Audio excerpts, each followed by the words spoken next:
Salut à tous. Dans l'épisode 989 d Ici tout commence, diffusé le mardi 27 août 2024, les tensions sont à leur comble à l'Institut Auguste Armand. Alors que Milan est enfin arrêté par la police, le danger n'est pas pour autant écarté. Enzo, épuisé et stressé, se trouve toujours sous la menace de Milan, qui, malgré son arrestation, continue d'exercer son emprise manipulatrice. Anaïs, profondément blessée par les récentes révélations, doit maintenant décider si elle est prête à affronter Milan pour mettre fin à ses agissements et protéger ceux qu'elle aime. Pendant ce temps, Solal et Thelma, malgré leur rupture, se retrouvent dans une confrontation pleine de non-dits après un geste provocateur de Solal. Leur échange pourrait bien redéfinir leur relation. De leur côté, Jim et Suleiman peinent à jouer les amis, leur double date au Marais Salants ne faisant qu'accentuer leur malaise. Un épisode riche en émotions et en rebondissements que vous ne voudrez pas manquer.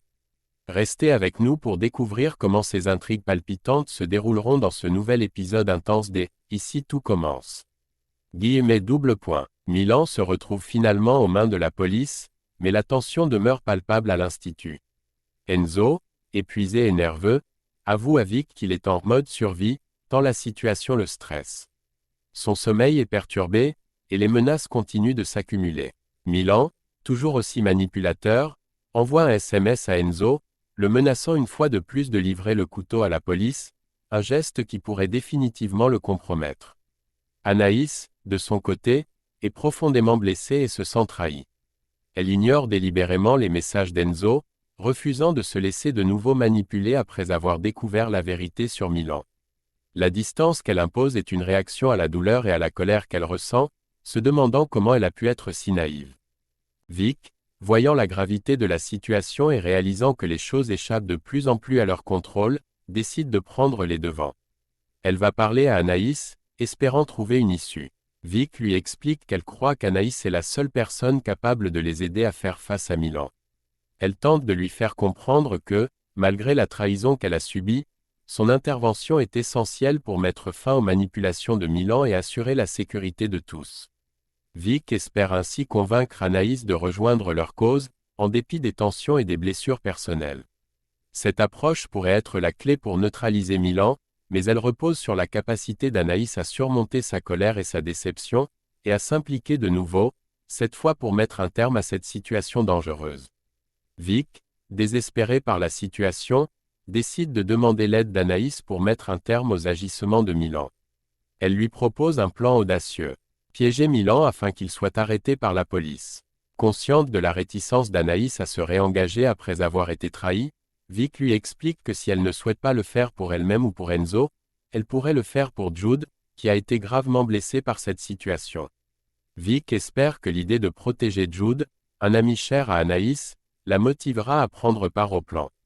En parallèle, Vic, sentant le poids de la situation devenir trop lourd à porter seul, décide de se confier à sa sœur Hortense. Avec beaucoup d'hésitation, elle lui raconte toute l'histoire, expliquant qu'elle n'a rien dit plus tôt parce qu'elle avait honte et ne voulait pas impliquer sa sœur dans cette affaire sordide. Vic admet qu'elle avait peur du jugement d'Hortense, redoutant que cette dernière la condamne pour avoir été mêlée à une telle situation. En se dévoilant ainsi, Vic espère non seulement obtenir le soutien de sa sœur, mais aussi alléger le fardeau émotionnel qu'elle porte. La décision de tout révéler à Hortense marque un tournant, car elle se rend compte qu'elle ne peut plus affronter cette crise seule et qu'elle a besoin de l'appui de ceux qui lui sont proches pour enfin arrêter Milan et mettre un terme à ses manipulations. Jude fait son retour au double A, cherchant à se changer les idées et à retrouver un semblant de normalité après l'agression qu'il a subie. Anaïs, soulagée de le voir de retour, l'accueille avec un sourire chaleureux. Jude, encore marqué par l'expérience, lui confie qu'il n'est pas prêt à retourner au restaurant éphémère tant que son agresseur n'aura pas été arrêté. Il lui demande donc de rejoindre la brigade du double A, espérant trouver un peu de réconfort en travaillant à ses côtés. Plus tard, Anaïs se confie à Hortense.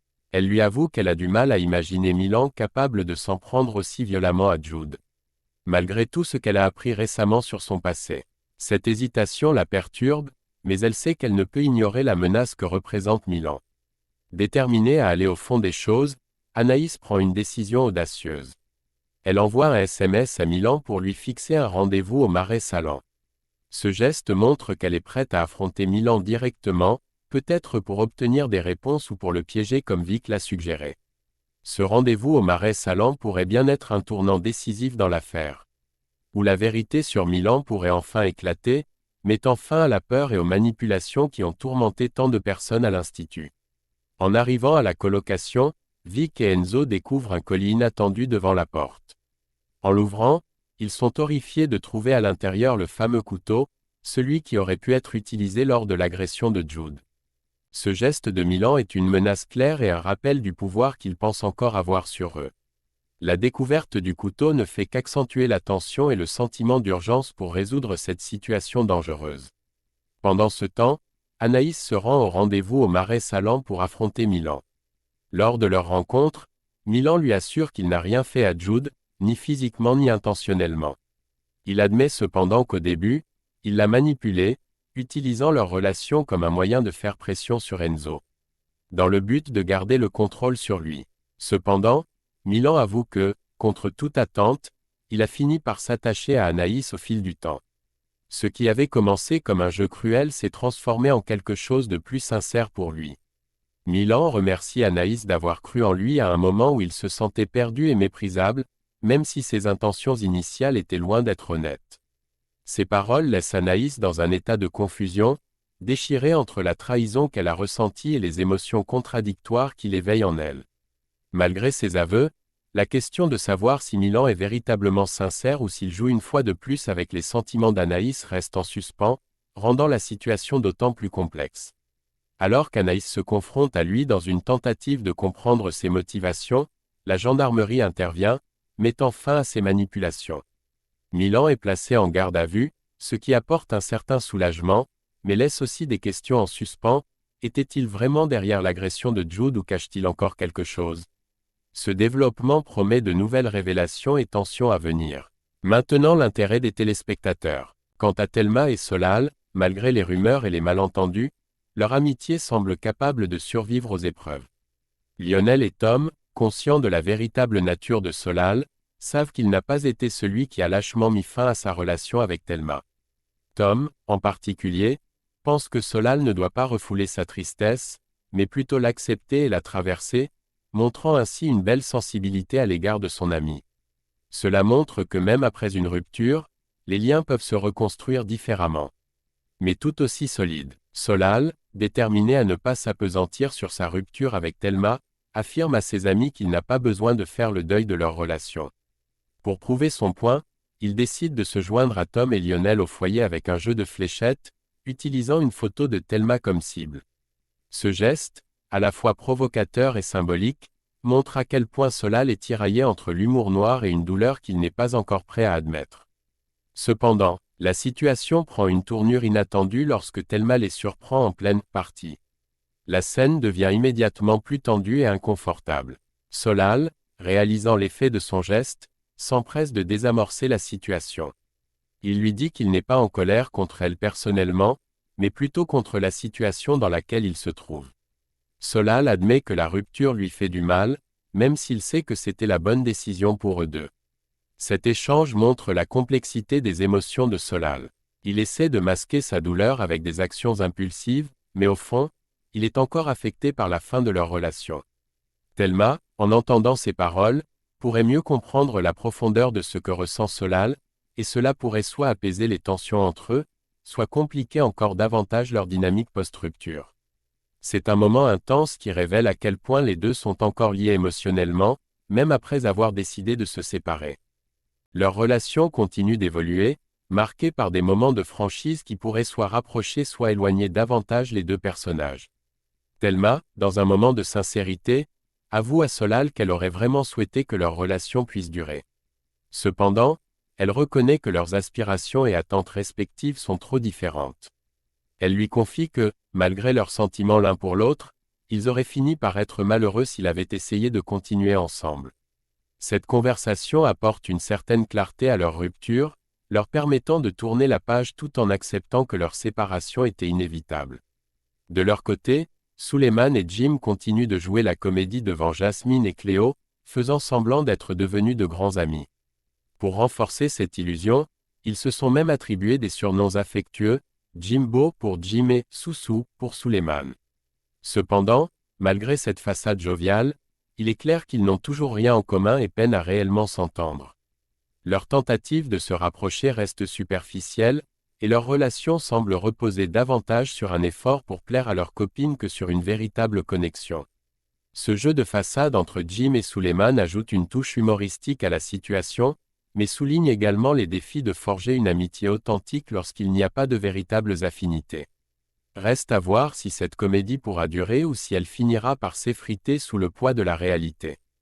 Suleiman, frustré par la situation, se confie à Carla à propos de la soirée passée avec Jim. Il lui avoue que c'était tout simplement affreux, soulignant à quel point il n'avait rien à se dire.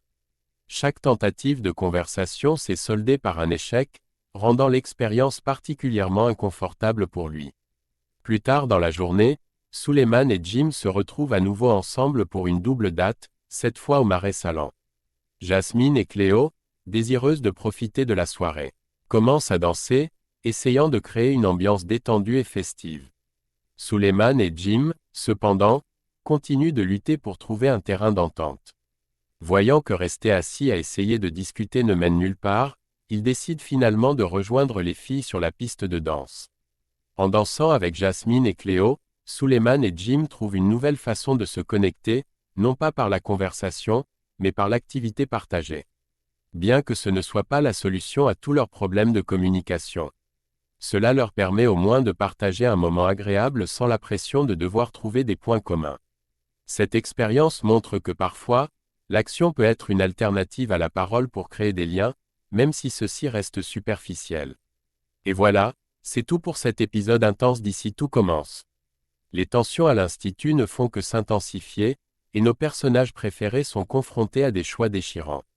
Quelles seront les conséquences des décisions d'Anaïs, Vic, et des autres?